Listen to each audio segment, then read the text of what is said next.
Hello friends, मैं Prince आपका दोस्त इकोनॉमिक सॉल्यूशन में आपका स्वागत करता हूं। मेरी वीडियो का टॉपिक है नेशनल इनकम। ये एक मैक्रो इकोनॉमिक्स का टॉपिक है। बेसिकली ये वीडियो मैं एक डिमांड पर बना रहा हूं। अगर आपको मेरी वीडियो पसंद आए तो please like, share and comment जरूर करें, जिससे कि सबको इसका बेनिफिट मिल सके। तो आइएगा मैं अपनी वीडियो को स्टार्ट करता हूँ। फ्रेंड्स, मेरा पहला टॉपिक है national income. National income means the value of goods and services produced by a country during a financial year. आइएगा इसको हम हिंदी में समझते हैं। नेशनल इनकम का मीनिंग है कि हम जो फाइनल गुड्स एंड सर्विसेज को हम with in a country produce कर रहे हैं with the help of normal resident, उन सब फाइनल गुड्स एंड सर्विसेज को अगर हम एग्रीगेट करेंगे तो हमारा होगा नेशनल इनकम। और इसको हम मनी वैल्यू में इंक्लूड करते हैं। जैसे कि देखिएगा, it is the net result of all economic activities any country during a period of 1 year and is value in terms of money. हम जो नेशनल इनकम को, अब जैसे कि इनकम की बात कर रहे हैं तो ऑब्वियस है कि हम इसे मनी में ही इंक्लूड करेंगे। हम इसे ऐसे नहीं कह सकते कि 1000 ton, 1000 unit, 1000 millilitre. So this will be include only money term. आइए गाइस, अब हम गुड्स को डिवाइड करते हैं 2 टाइप ऑफ गुड्स में।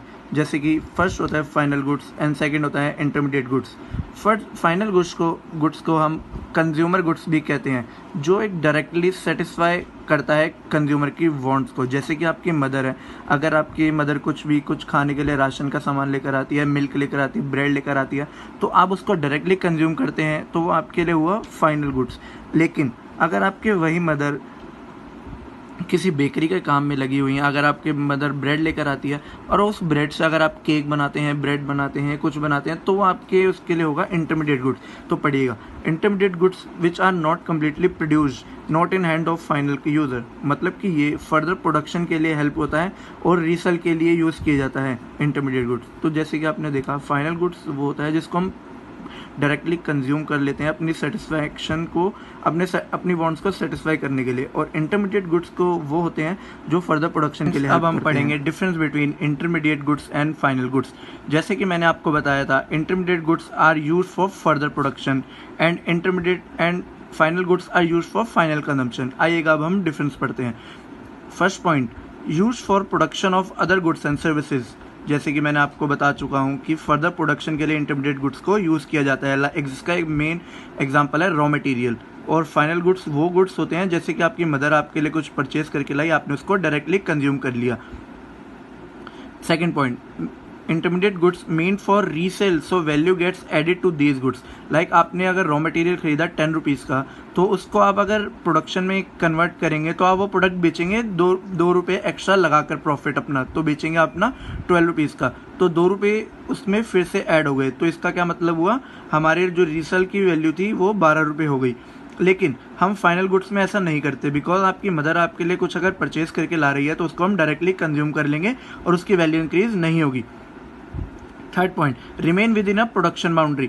इंटरमीडिएट गुड्स वो गुड्स होते हैं जो प्रोडक्शन बाउंड्री के अंदर ही रहते हैं। इसका एग्जांपल है जैसे कि आपने फैक्ट्री में कोई प्लांट के या मशीनरी के लिए कोई आपने फर्दर प्रोडक्शन के लिए प्रोडक्ट लाए, वो जब तक प्रोडक्ट फिनिश नहीं होगा, कंप्लीट नहीं होगा, वो बाउंड्री के अंदर ही रहेगा। लाइक एग्जांपल इसका फैक्ट्री के अंदर ही रहेगा।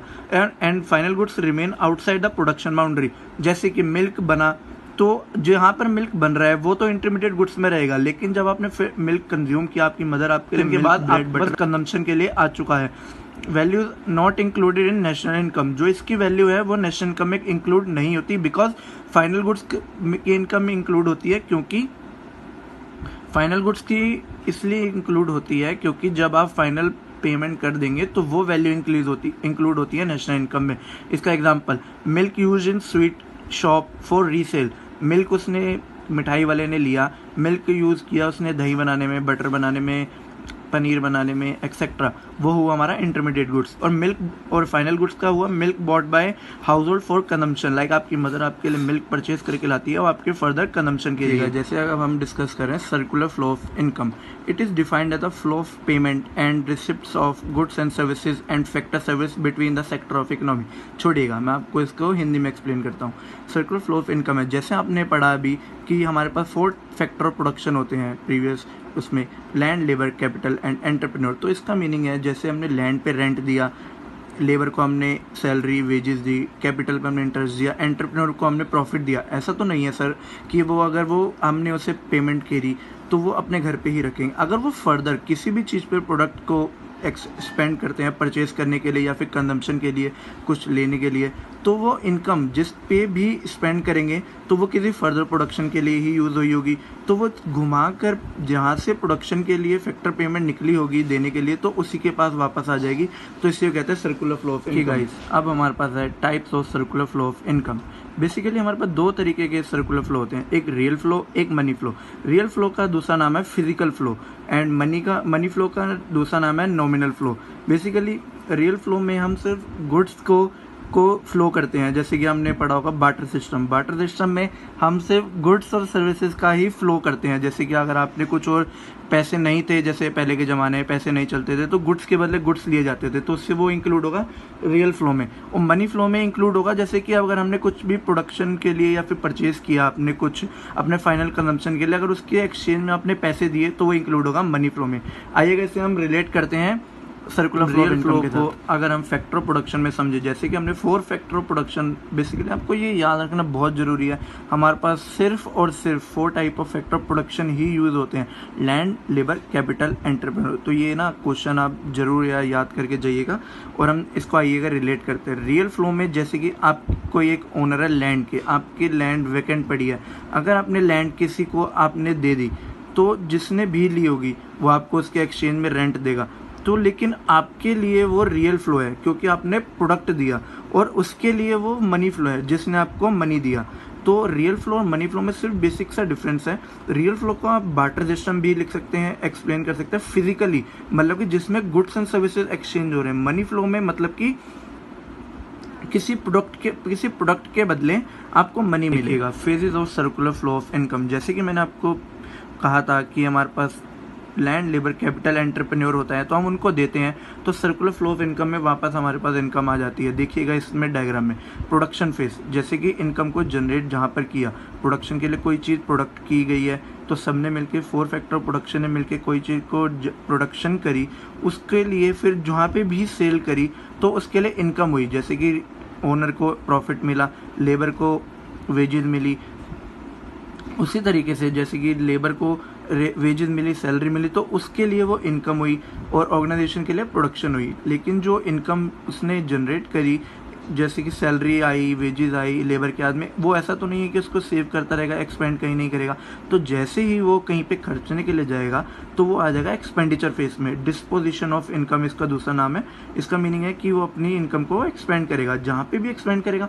मान लीजिएगा वही प्रोडक्शन फेज फिर वापस आ जाएगा, अगर उसे कुछ भी चीज़ चाहिए अपने लिए, कि वो उसी प्रोडक्शन के लिए जाएगा। जैसे कि इसका एग्जांपल हम लेते हैं कि मान लो कि मेरी एक शू मैन्युफैक्चरिंग है, मैं शू मैन्युफैक्चर करवा रहा हूँ अपने एम्प्लॉयज़ से, और मैं अपने एम्प्लॉयज़, मेरे लिए प्रोडक्शन हो रही है मेरी ऑर्गेनाइजेशन के लिए, और मेरी एम्प्लॉयज़ के लिए हो रहा है इनकम फेज। और वो अगर इनकम मैं रेंट, वेजेस देता हूँ, सैलरी देता हूँ अपने एम्प्लॉयज़ को, अगर वो एम्प्लॉयज़ अगर आके फिर से एक्सपेंड करेंगे शू खरीदने के लिए, तो वो फिर से इनकम किसके पास, मेरे पास आ जाएगी, किसके पास, प्रोडक्शन फेज के पास। तो इसका बेसिकली यही कंसेप्ट है। हमारे पास 4 फैक्टर ऑफ प्रोडक्शन है मैक्रो इकोनॉमिक्स में, जैसे कि इसका डेफिनेशन पढ़िएगा। Factor of production are inputs available to supply goods and services in an economy. इसका मतलब ये है कि ये फैक्टर ऑफ प्रोडक्शन यूज़ करते हैं फर्दर प्रोडक्शन के लिए। तो हमारे पास 4 तरीके के फैक्टर प्रोडक्शन है, जैसे कि आप स्क्रीन पर देख रहे हैं, land, labour, capital and entrepreneur. Land means जहाँ पर आप बिजनेस करेंगे। Natural resources available for production, like आपके फादर के पास कोई लैंड है, अगर आप कोई बिजनेस स्टेब्लिश करना चाहते हैं तो वो लैंड आपके लिए एक फैक्टर ऑफ प्रोडक्शन में इंक्लूड हो सकती है। लेबर मीन्स जो काम करेगा, the human input into the production process. ऐसा नहीं है कि आप खुद ही लग जाएंगे, आपको लेबर लानी ही पड़ेगी। कैपिटल का मीनिंग है goods use in supply of other production. जैसा नहीं है कि आप अपने घर की इन्वेंट्रीज को यूज़ कर लें, स्टॉक्स यूज़ कर लें किसी फर्दर प्रोडक्शन के लिए, आपको कैपिटल को परचेज करना पड़ेगा, जैसे कि रॉ मटेरियल हो गया, प्रोडक्शन के लिए एग्जांपल टेक्नोलॉजी हो गया, इनोवेटिव टेक्नोलॉजी यूज़ करनी पड़ेगी फर्दर प्रोडक्शन के लिए। एंटरप्राइज का मीनिंग है ओनर, जो प्रॉफिट कमाता है। Entrepreneurs organise factor of production and take risk, जैसे कि ओनर आपके फादर का, आइएगा हम आपको इसके एग्जाम्पल के साथ समझाता हूँ।